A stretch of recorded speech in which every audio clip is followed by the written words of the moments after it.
Welcome to another video. और यह है रिव्यू सोलो लेवलिंग एपिसोड 7 का।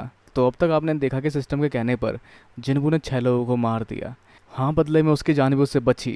और अब कहानी में आगे वो सभी इन्फॉर्मेशन पहुंचती है हंटर एसोसिएशन के पास, जिन बचे लोगों में से एक जिन्बू भी होता है, जो कि अभी फिलहाल के डुअल डंजन वाले इवेंट से बच के निकला था। और साथ ही उन मरने वालों में से एक बदनाम हंटर हुआंग डोंगसू का बड़ा भाई भी था, जो एक चिंता की बात हो सकती है जिन्बू के लिए। पर खैर, इस सबसे अनजान जिन्बू अपने सामान्य जिंदगी की ओर बढ़ जाता है। वो अपनी मॉम के हॉस्पिटल की फीस भर देता है और घर पर खाने के लिए फ्राइड चिकन ले आता है और अपने कुछ और खर्चे भी देख लेता है। जहाँ उसकी बहन को लगता था वो कंजूस है, पर रियलिटी यही है हर एक आदमी की, वो कंजूस नहीं होता, वो गरीब होता है।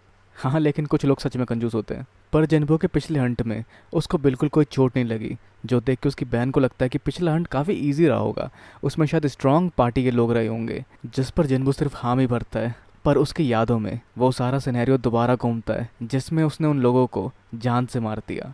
जान लेवल अप करने से वो पावरफुल और बोल्ड बन चुका है, जिसे अब किसी भी चीज़ से ज़्यादा फर्क नहीं पड़ता। पर फिर भी वो लोग इंसान थे। पर एट द एंड जिन्बू कंक्लूजन ये निकालता है कि उसको अपने परिवार के लिए और खुद के लिए जिंदा रहना है। तो अगर ऐसा दोबारा से कुछ करना पड़ा तो वो ज़रूर करेगा।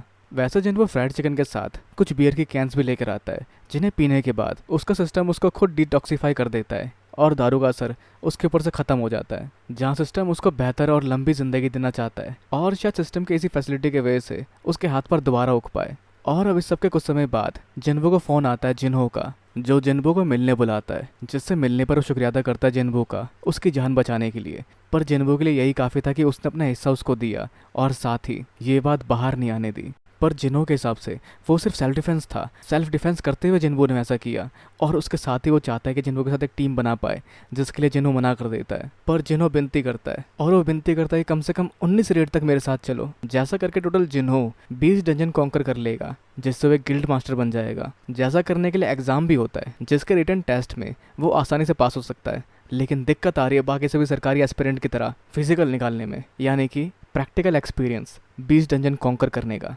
जिसके बाद वो गिल्ड मास्टर बनकर अपना गिल्ड खोल सकता है। और जैसे कि जिन्बू जानता है, जिन्हो के पापा एक अमीर कंस्ट्रक्टर है, और अगर वो अपना गिल्ड बना पाए तो काफ़ी सारे रिसोर्सेज पा सकते हैं, जो उन्हें मिलेंगे डंजन के अंदर, जिनकी वैल्यू काफ़ी ज़्यादा होती है। जिसके लिए उसके डैड और भाई एक एस रैंक के हंटर को पाना चाहते हैं, पर जो पूरे देश में सिर्फ 7 ही है, जिनमें से एक रिटायर हो चुका है। और अगर वो उनमें से किसी को अपने लिए काम करने के लिए मनाए तो वो चीज़ें इनके लिए बैकफायर कर सकती है, जहाँ किसी एस लेवल के हंटर को वो अपना दुश्मन नहीं बना सकते। जिस पर आगे जिन्हो कहता है कि उसके भाई की शक्तियाँ हंटर के तौर पे अवेकन नहीं हुई, और सिर्फ उसकी शक्तियाँ अवेकन हुई है, जिस वजह से उसको अपने परिवार के बिजनेस के लिए गिल्ड मास्टर बनना पड़ेगा। और जिस सब वजह से वो चाहता है जिन्हो की मदद, जो एक ई रैंक का हंटर है, और जिसके साथ मिलकर अगर उसने 20 रेड कंप्लीट किए तो काफ़ी तक उसके डैड उस सबसे कन्विंस हो जाएंगे कि जिन्हो गिल्ड मास्टर बनने के लिए एप्लीकेबल है। जहाँ जिन्हो जानता है जिन्हो की शक्तियाँ बी रैंक या उससे ऊपर के रैंक के हंटर की हो सकती है। और जिस सब को देखते हुए जिन्हो ऑफर करता भी कि मार्केट वैल्यू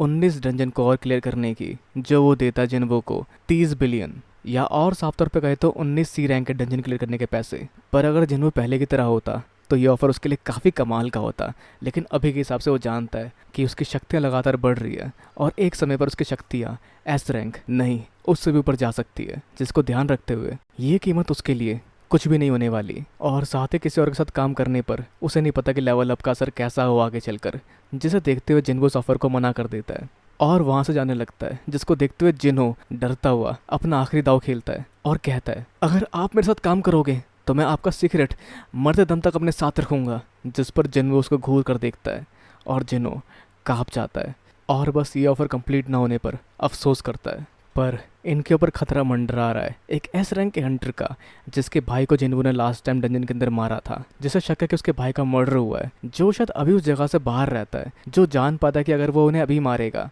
तो हो सकता है उस देश में उसको सज़ा हो, या अगर हंटर्स को लेके वहाँ कोई कानून नहीं हुआ तो उसे वापस इसी जगह भेजेंगे सज़ा के लिए। और हंटर होने के नाते वो अपनी सज़ा कम भी करवा सकता है, जिसे देखते हुए उन्हें मारने की तैयारी कर रहा होता है। लेकिन उसके गिल्ड का बिजनेस इससे ठप पड़ सकता है, जिस वजह से वो इस सब को शेड्यूल कर देता है कुछ और समय के लिए। तो जल्दी जिन्हो और जिन्बो पर खतरा मंडराने वाला है एस रैंक के हंटर का। अब इस सब के अलावा जिनबू अपने रूटीन ट्रेनिंग करते हुए सुबह पार्क में जाता है और रनिंग करते हुए देख पाता है कि उसने 11 किलोमीटर रन किया, पर उसके सिस्टम का काउंटर अभी भी काउंट कर रहा है उसका टारगेट पूरा होने के बावजूद भी, जिसे देखते हुए डबल रनिंग करता है और 10 के बजाय 20 किलोमीटर रन कर लेता है, जो सब भी वो सिस्टम काउंट करता है। और इसी तरह बाकी एक्सरसाइज को भी वो डबल अमाउंट में करता है, जिसका वो डेली क्वेस्ट सीक्रेट क्वेस्ट में बदल जाता है, जिसके रिवॉर्ड में फुल रिकवरी, एबिलिटी के 10 पॉइंट और 2 रैंडम लूट बॉक्स के ऑप्शन मिलते हैं, एक ब्लास्ट और दूसरा कर्स्ड।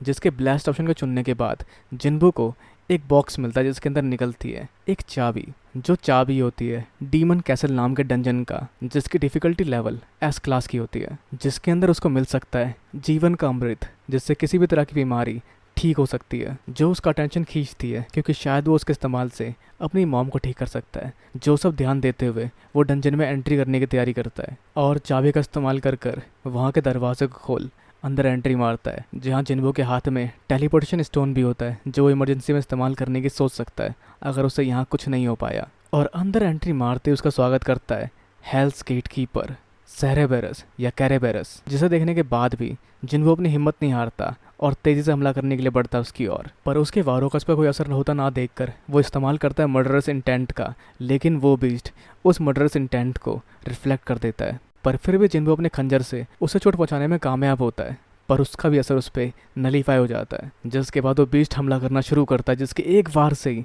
जिन्बू का एक हाथ पूरा साफ हो जाता है, जिसकी 1/3 शक्ति इस सबसे ख़त्म हो चुकी होती है। जिस सबसे जिन्बू खुद को थोड़ा बहुत संभालता ही है कि तभी उसे नोटिफिकेशन आती है कि उस हेल्थ गेट कीपर की शक्तियाँ डबल हो चुकी है, जिसके वार से जिन्बू बच नहीं पाता और उस पर एक तेज तरार वार होता है उस बीस्ट का, और इस सब से उसकी आधी शक्ति खत्म हो चुकी है। जिसके बाद जिन्बू खुद को फुल रिकवर करके उसकी आंखों में वार करता है, पर उस सब का भी इतना फ़ायदा नहीं होता और जिन्बू उस बीस्ट के सामने बस एक खिलौने भर कर रह जाता है, जिसके वार कभी उसे यहाँ उछालते हैं तो कभी वहाँ, और ऐसे ही कुछ उसके वारों से उसकी शक्ति सिर्फ 30% बचती है, जिस वजह से जिन्बू की विल पावर स्किल एक्टिव होती है, जिससे उसकी डैमेज को 50% तक कम किया जाता है। पर फिर भी उसका सामना करना जिन्बू के लिए काफ़ी मुश्किल होता है, जो बच बचाता उस बीस्ट के ऊपर धूल फेंकता है, जिससे वो वहाँ से बचकर भागता है और छुपकर इस बारे में सोचता है कि वो क्या कर सकता है, जहाँ उसके पास कोई भी और रास्ता ना देखते हुए वो टेलीपोर्ट होने की सोचता है। लेकिन तभी वो बीस्ट वहाँ भी हमला कर देता है, जिससे जिन्बू के हाथ से वो टेलीपोर्टेशन स्टोन छूटकर कहीं दूर चला जाता है और उसे बीस्ट के हमले का शिकार होना पड़ता है, जिससे उसकी पावर लिमिट